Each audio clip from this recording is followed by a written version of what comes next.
Bills Roundup, presented by ECMC. ECMC, the difference between healthcare and true care.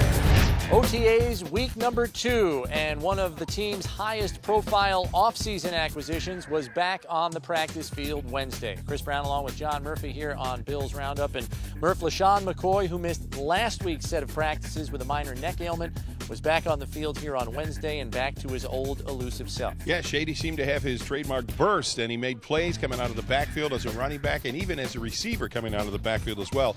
And with as varied and multiple as Greg Roman's offense figures to be, McCoy says he is still learning that Bills playbook. Obviously, that takes some time, but overall, I'm learning it fast, and I'm used to this. I'm used to OTAs, preparation. So it's nothing really new. Just a matter of time before I think as an offense we're on the same pattern and same heartbeat and playing well together. McCoy also talked about how impressed he is with the collection of talent around him on both sides of the ball. I believe that really gives us so much talent in this group. And before the trade, I really knew nothing about just the offense. Kind of witnessing being here and playing with so many different players. That's the first thing that jumped out at me, just the talent level, the group of the players we have here. A big piece of that talent on the offensive side of the ball is second-year wide receiver Sammy Watkins, who is still rehabbing from an off-season medical procedure.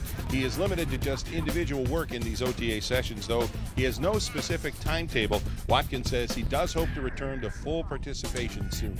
Everything pain-free. I'm taking it easy, taking it slow.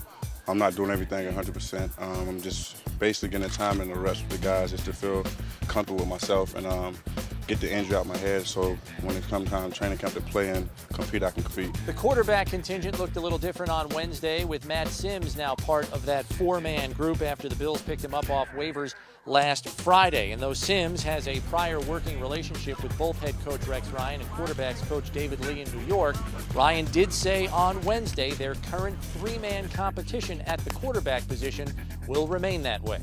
It is what it is right now. 3 guys are going to be working at it. They're splitting the reps.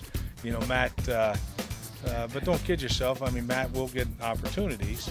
But is he going to get as many as the top 3 guys? Probably not. But one thing about Matt, I know he'll take advantage of the opportunities he gets, and I'm not saying he can't make this team.